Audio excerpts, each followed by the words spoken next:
Assalamualaikum warahmatullahi wabarakatuh. Yang terhormat Bapak Fasilitator, Bapak Semada MPD, dan pengajar praktik Bapak Jenal Abidin SPDSE. Perkenalkan, nama saya Eni Sumayati, SSMPD. Saya calon guru penggerak angkatan 7 dari SMA Negeri 1 Megamendung, Kabupaten Bogor, Provinsi Jawa Barat. Hari ini saya bersama dengan rekan sejawat saya, yaitu yang bernama Ibu Sri Ayu Pujiati Lestari SPD. Insya Allah hari ini saya akan melaksanakan supervisi akademik untuk tugas modul 2.3. Selamat siang Bu Ayu. Siang. Apa kabar Bu Ayu siang ini? Alhamdulillah baik Bu Erni. Semoga Bu Erni juga baik ya. Alhamdulillah saya juga dalam keadaan sehat walafiat, tidak kurang suatu apapun. 2 hari yang lalu saya sudah menyampaikan kepada Bu Ayu bahwa saya mendapatkan tugas untuk melaksanakan supervisi di kelas yang Bu Ayu ajar gitu ya. Dan alhamdulillah Bu Ayu telah menyetujuinya. Pada hari ini kita akan melaksanakan supervisi pada tahapan praobservasi ya, dimana pada tahapan praobservasi ini kita mengetahui ada 3 tahapan. Yang pertama adalah tahapan praobservasi, yang kedua tahapan observasi, dan yang ketiga adalah tahapan pasca observasi ya.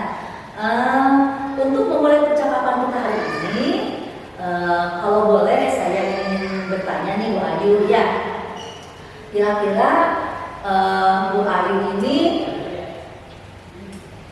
apa sih yang harapan Bu Ayu di dalam pertemuan kita pada siang hari ini? Harapannya sih saya ingin sharing berkaitan dengan RPL dulu ya, PL kan. Kalau dibilang namanya RPL ya.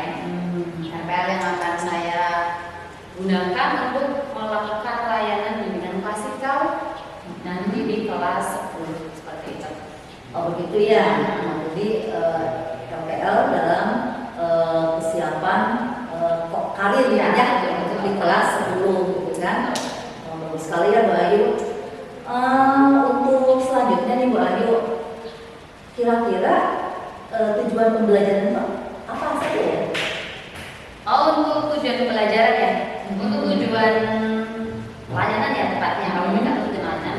Tujuan layanan ini kebetulan saya itu kan temanya adalah persiapan kelas peminatan, karena memang bulan depan harus sudah mulai peminatan di kelas 11. Jadi di sini tujuannya adalah biar anak-anak kelas 10 itu mempunyai pandangan nanti setelah SMA itu mau kemana, sehingga ketika sudah tahu SMA, lulus SMA mau kemana, dia akan paham di kelas 11 itu berarti dia harus pilih mata pelajaran apa yang sesuai dengan jurusan yang akan diambil nanti.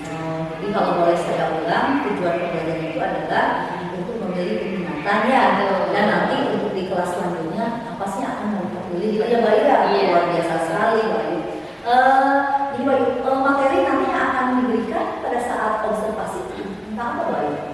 Tentang itu, jadi tentang persiapan pemilihan mata pelajaran peminatan di kelas 11 nanti. Karena kebetulan juga untuk anak-anak kelas 10 kan rata-rata belum banyak yang paham, belum banyak yang memiliki gambaran nanti setelah SMA itu mau kemana, jadi harus diarahkan dari sekolah. Karena kalau tidak diarahkan kan mereka pusing ya Bu Ayu ya. Ya tidak hanya posisi Bu ya, kadang takutnya mereka salah pilih mata pelajaran. Nanti kan berpengaruh pada saat mereka mau melanjutkan ke jenjang lebih tinggi. Kalau dilihat dari materi itu cukup menarik sekali ya Bu Ayu ya, saya tertarik sekali gitu kan. Ingin mendalami bagaimana sih data itu gitu ya. Nah, menurut Bu Ayu, untuk nanti pada saat Ibu Ayu observasi atau observasi menjelaskan kepada anak-anak, kira-kira area pengembangannya seperti apa ya Bu Ayu? Betul. Kalau kami area pengembangannya memang fokus ke kesehatan karir ya, kesehatan karir, kemudian juga untuk PSN-nya ke lebih pada ke kesadaran diri, kemudian juga pengelolaan diri, karena memang berkaitan dengan keputusan-keputusan yang harus diambil, di mana keputusan di masa depannya nanti. Oh iya, bagus sekali ya. Memang ini PSD-nya juga ke arah pengelolaan Betul. dan kesadaran diri ya. Bagus sekali Bu Ayu. Bu Ayu, strategi apa sih yang akan digunakan nanti pada saat melakukan observasi? Strateginya ya.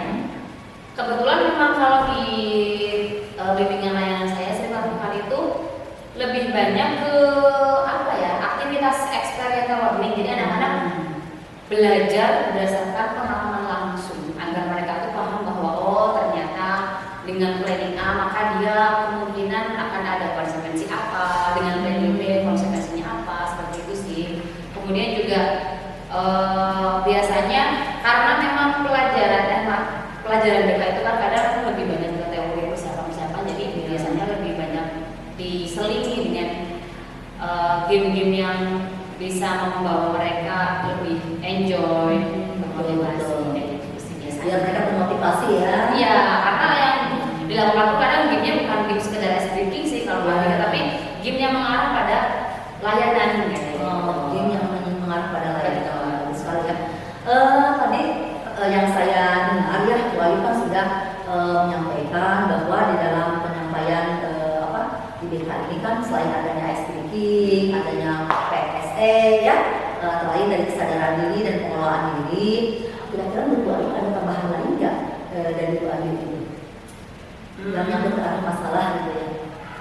Masalah ya. Biasanya sih kalau memang terdapat masalah yang muncul pada saat layanan, dari kami sih di BK akan ada tindak lanjut. Jadi masuk ke proses tindak lanjut. Kami sih juga ada evaluasi ya. Ada evaluasi tindak lanjut di mana anak-anak yang mengalami masalah pada saat proses layanan akan dilakukan layanan secara intensif, secara individual gitu. Untuk ketika memang ada proses masalah. Ada masalah di proses pembelajaran layanan. Kalau ada masalah ya, baiklah, itu sangat bagus sekali ya. Jadi saya ingin lebih mengetahui gitu, pasti BK itu di dalamnya gitu ya, itu menarik sekali, itu bagus kita saya mendengar dari Bu Ayu sendiri itu ya. Gini lah Bu Ayu ya, kira-kira Bu Ayu nih pada saat Bu Ayu mengalami masalah di dalam khususnya pembelajaran tentang BK ini ya, siapa sih yang bisa membantu Bu Ayu? Banyak ya Bu ya, karena memang sistemnya kita harus kolaborasi ya. Kadang yang paling sering diajak untuk memecahkan sebuah masalah tentunya rekan BK juga, karena biasanya sama rekan ya kayak MGMP, MGDK kan kadang kita dalam satu MGMP punya solusi bersama ya Bu Erni ya, mungkin solusinya juga sama ya. Kalau kita menemukan sebuah masalah yang dihadapi oleh peserta didik, nanti sesama teman di MGMP juga berdiskusi untuk memecahkan masalah itu. Sama di saya juga di kami di BK biasanya kami melakukan kolaborasi dengan sesama teman BK. Kemudian ketika memang kasusnya ternyata harus berlanjut, maka kami akan menarik wali kelas untuk berkolaborasi juga. Oh gitu ya. Sangat bagus sekali ya, memang tidak jauh dengan pembelajaran yang lain BK juga ya, dimana tadi Bu Ayu menyampaikan bahwa ada membantu dengan kerja ataupun misalkan di MGMP BK gitu ya, jadi sama-sama berkolaborasi di dalam memecahkan suatu masalah khususnya dihadapi oleh peserta didik di sekolah ya. Bu Ayu, kalau boleh saya tahu nih, komitmen apa dari Bu Ayu gitu ya, dari rencana Bu Ayu ke depannya? Komitmen dalam hal apa nih Bu Erni? Ya, komitmen misalkan, oh saya tuh ingin seperti ini nantinya gitu. Oh, tentunya saya selalu berkomitmen untuk menjadi guru BK yang terus belajar menjadi lebih baik, karena memang perubahan zaman itu mutlak ya Bu Erni. Jadi kita harus banget untuk bisa menjadi guru yang terus belajar, mengenal perkembangan zaman. Karena kadang kita tuh terkungkung dengan zaman kita, akhirnya kita kurang memahami ternyata anak sudah berbeda zaman dengan kita. Nah, betul. Jadi menurut saya adalah terus belajar, mengenal anak lebih dalam, karena memang setiap anak itu berbeda. Setiap anak itu kodratnya beda juga, gitu kan. Setiap tahun beda kodrat biasanya. Gitu, iya. Karena setiap tahun anak-anak berubah. Mungkin gue lebih lama mengajar ya. Dulu beda dengan Ya, memang. Jadi memang kita sebagai guru ya harus bisa harus bisa menyesuaikan dengan keadaan Betul. zaman ya. Jadi zaman sekarang kan zaman milenial ya, Iya. anak-anak tuh pinter dalam IT baginya Bayu ya. Iya. Kapan rencananya akan Bayu laksanakan? Kalau itu sih sudah mulai berjalan, Claire. Cuma memang setiap ada kesempatan untuk melakukan mandiri pasti akan dikejar gitu.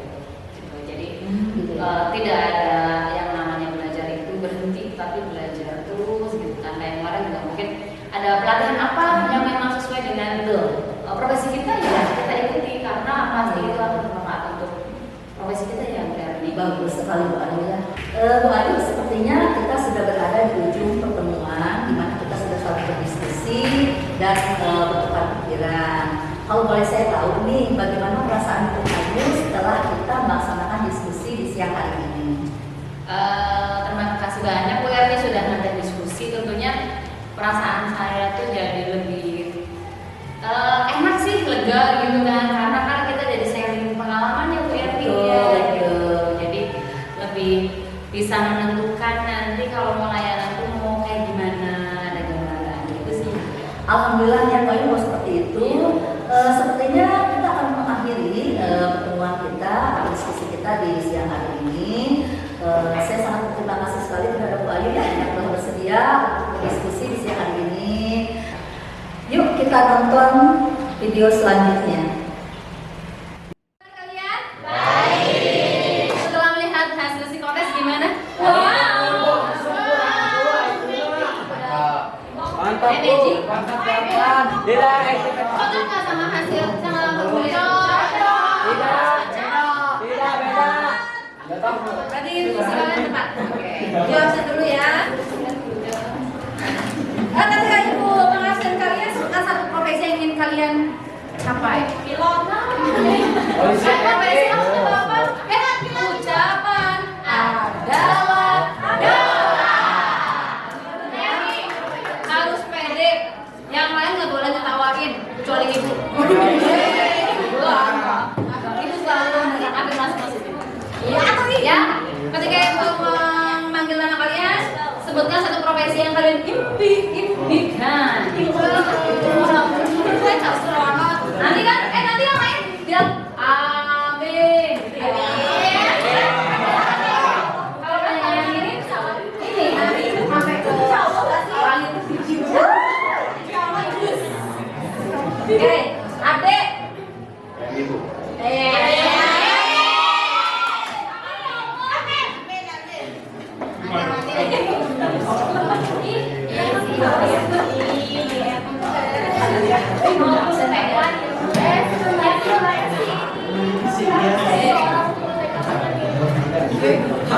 Yosifa.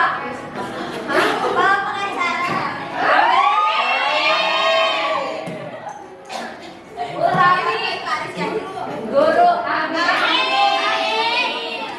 Ini aku mau ngajak kalian untuk bisa memahami, oh berarti kalau saya ingin jadi dokter, berarti saya ngambilnya bukan politeknik, saya ngambilnya sekolah tinggi akademisi. Karena sekolah tinggi itu ada dua, sekolah tinggi vokasional, sekolah tinggi akademik, dan yang ketiga itu sekolah tinggi kedinasan. Itu yang harus kalian pahami. Kalau mau jadi PNS kemana masuknya? Kalau mau jadi guru kemana masuknya? Paham tuh? Sekarang kalian ambil puzzle ini menentukan kalian akan sama siapa timnya. Silakan ambil puzzle-nya masing-masing satu. Nanti ada satu anak yang tidak kebagian. Kalau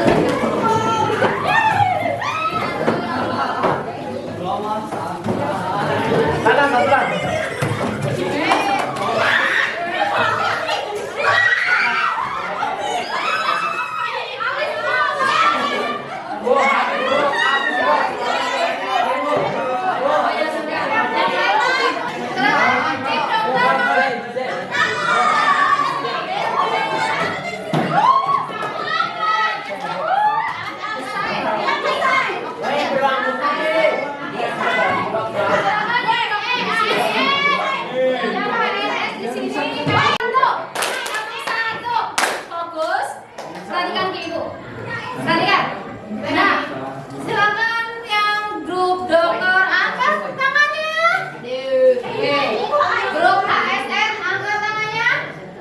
PNS bukan PNS. itu PNS Oh, harus. taruh aja dulu.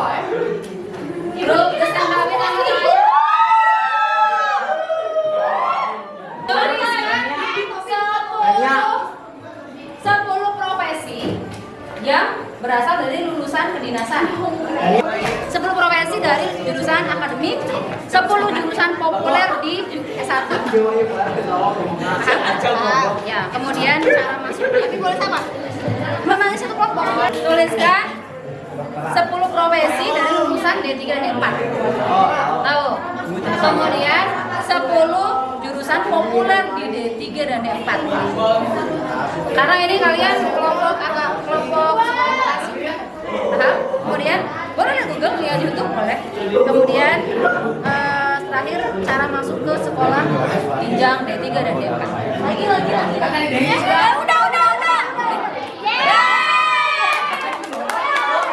Profesi paling populer dari lulusan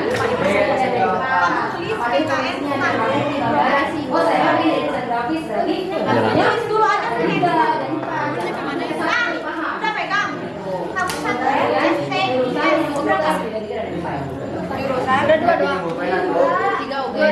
satu lagi jalur masuk. Profesi nanti kita akan melakukan game tebak profesi. Yang menang mendapat wajib.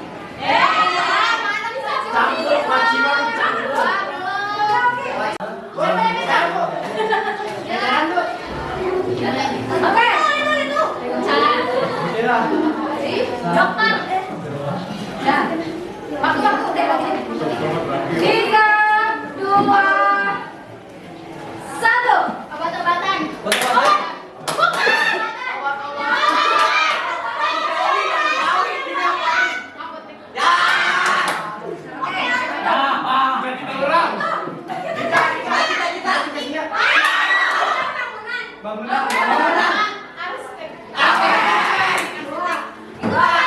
Bahasa Inggris ke Indonesia. Apa itu?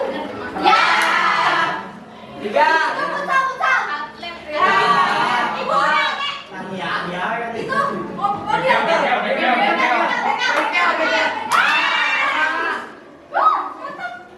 Oh, you boy. Kenapa sih itu dikasih wae?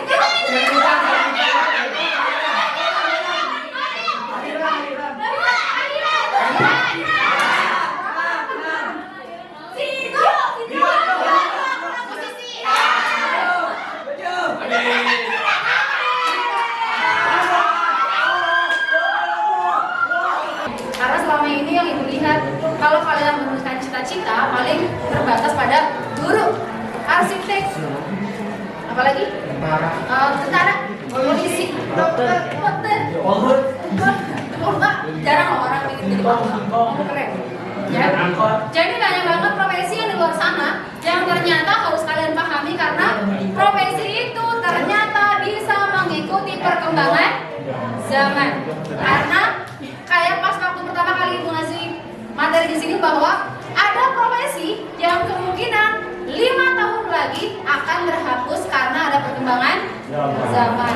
Ibu pernah posting di status bahwa di Inggris ada perusahaan telekomunikasi ternama itu mem-PHK 20.000 karyawan gara-gara mau diganti oleh mesin. Bayangkan 20.000 karyawan. Artinya ada kemungkinan kalau kalian sudah lulus nanti 10 tahun lagi profesi yang kalian inginkan kalau tidak bisa mengikuti perkembangan zaman akan hilang, tidak akan bertahan lama. Paham ya? Sekarang itu banyak sekali AI. Kemungkinan tidak akan tergerus oleh zaman. Polhut. Nanti hutan banyak dikapling-kapling di Bogor mah, ya nggak? Dijual. Nah, kamu sebagai polhut harus punya tanggung jawab agar kehijauan Indonesia tetap terjaga. Bagaimana caranya? Karena semua profesi punya tanggung jawabnya masing-masing. Tanggung jawab hablum minannas dengan hablum minallah. Itu yang harus kalian lakukan. Akhir itu. Oke, terima kasih untuk pertemuan kali ini. Ada yang mau disampaikan? Enggak. Capek ya? Capek banget. Pengen tidur. Ini pertemuan terakhir kita di kelas 10.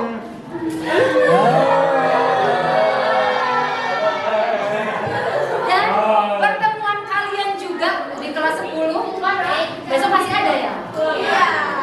Ulangan kan nanti bisa, tidak semuanya satu kelas dibagi. Paham ya? Jadi nanti ketemu lagi insya Allah kelas 11. Mudah-mudahan ketemu lagi, panjang umur, sehat walafiat, panjang umur, panjang rezeki, panjang segala-galanya, makin panjang tingginya. Amin ya Allah. Semoga kalian tidak salah memilih jurusan, jangan salah memilih teman, karena nanti kalian 2 tahun, kelas 11 dan kelas 12, waktu yang sangat lama kalau kalian nggak nyaman. Tapi kalau kalian nyaman, nggak kerasa. Kayak kelas 10 sampai sekarang nyaman, nggak kerasa, udah setahun. Oke. Terima kasih Mbak Hedi, ketemu lagi kapan-kapan. Assalamualaikum warahmatullahi wabarakatuh. Assalamualaikum warahmatullahi wabarakatuh. Waalaikumsalam warahmatullahi wabarakatuh. Selamat pagi Bu Ayu. Alhamdulillah hari ini. Saya minta waktunya sebentar ya untuk percakapan sederhana terkait pembelajaran yang sudah dilaksanakan kemarin, yaitu pada saat saya mengobservasi Bu Ayu. Tetapi sebelumnya perkenalan dulu, ini adalah pengajar praktis saya, Bapak Jenal Abidin, SPDSE, dan Bapak ini perkenalkan Pak. Siap. Ini Bu Ayu, guru yang saya observasi ya Pak ya. Bu Ayu, di minggu yang lalu kita sudah melaksanakan observasi ya. Kemarin kita sudah melaksanakan observasi di dalam kelas, dan hari ini kita akan melaksanakan praobservasi, pasca observasi ya. Saya akan mengajukan beberapa pertanyaan ke Bu Ayu ya terkait dengan observasi yang sudah dilaksanakan kemarin. Bagaimana sih perasaan Bu Ayu setelah Bu Ayu mengajar kemarin? Kesannya tentunya senang karena memang kemarin itu tahapan, kebetulan materinya adalah materi tentang persiapan untuk peminatan ya di kelas 11. Saya merasakan ada kepuasan tersendiri karena anak-anak itu memiliki pandangan baru mengenai hal-hal yang harus mereka tentukan ketika mau naik ke kelas 11. Oh iya, berarti memang anak memiliki pandangan baru ya bagaimana itu adanya peminatan atau untuk kelas 11 sudah ya. Untuk selanjutnya Bu Ayu, apakah anak-anak sudah melaksanakan tujuan pembelajaran seperti yang Bu Ayu tuliskan di dalam RPP? Kemarin sudah sih ya, sudah melaksanakan tujuan pembelajaran. Cuman memang kemarin itu RPP-nya untuk 2 hari pertemuan, jadi memang baru setengah ya, belum sampai ke akhir gitu. Karena memang kemarin waktunya hanya 1 kali 45 menit gitu. Tapi kalau saya lihat memang dalam RPP itu tidak ada diferensiasinya ya, bagaimana kita menginginkan anak yang bisa dan belum bisa gitu ya. Kemarin pada saat praobservasi kan Bu Ayu menginginkan area pengembangannya itu kesadaran diri dan pengelolaan diri. Nah yang ingin saya tanyakan, apakah dalam pembelajaran kemarin di observasi itu sudah ditunjukkan oleh Bu Ayu atau anak-anak sudah melaksanakan dari area pengembangannya tersebut? Kalau yang kesadaran diri itu kan memang kemarin itu anak-anak sebetulnya sedang diarahkan ke arah situ, di mana mereka harus memahami potensi mereka apa, kemudian mereka minatnya di mana, nanti pemilihan minatnya sesuai dengan potensi itu. Nah di situ kemarin itu baru sebatas pemahaman ya, pemahaman saja. Karena rencananya di RPL itu tertulis bahwa untuk ke arah peminatannya itu nanti di pertemuan yang kedua gitu. Jadi untuk kesadaran diri, untuk pemilihan mata pelajaran sesuai dengan minat bakatnya nanti di pertemuan yang kedua. Gitu. Tapi kemarin saya memang melihat anak-anak itu begitu antusias ya dalam pembelajaran, di mana anak-anak sudah bisa gitu memilah-milah mana yang atau membedakan mana itu D3 dengan S1 seperti apa gitu ya. Adanya untuk ikatan dinas dan sebagainya itu luar biasa sekali Bu Ayu ya. Bu Ayu, jika saya menentukan nih skala 1 sampai 10, kira-kira menurut Bu Ayu skala mana yang akan digunakan dalam untuk area pengembangan tersebut? Untuk pengembangan yang kemarin ya, mungkin di 8 kali ya, karena memang belum sepenuhnya. Oh 8, berarti sekitar 8 ya. Sudah bagus sekali itu juga ya Bu Ayu, padahal belum sepenuhnya gitu ya. Bu Ayu, terkait dengan pembelajaran nih yang kemarin sudah dilaksanakan, kira-kira bagian mana sih yang akan dipertahankan oleh Bu Ayu? Bagian mana? Yang dipertahankan ya, mungkin ke arah ini kali ya, pembelajaran yang apa namanya studi center ya, karena kemarin benar-benar saya itu datang di kelas sebagai mediator, jadi tidak sepenuhnya pengelolaan kelas ada di tangan saya karena anak-anak berdasar kebebasan sepenuhnya untuk mencari informasi sesuai dengan tipe belajarnya, karena ada yang mencari dari YouTube, ada yang mencari dari artikel dan segala rupa. Kemudian dengan seperti itu anak-anak merasa bahwa ya kelas itu milik mereka gitu, bukan milik guru gitu. Bahkan saya memang biasanya kalau masuk kelas itu tidak ada istilah anak harus duduk gitu. Anak itu bebas karena memang tipenya anak-anak berbeda-beda ya Pak. Jadi bahkan kemarin kemudian anak-anak berdiri ya. Iya betul.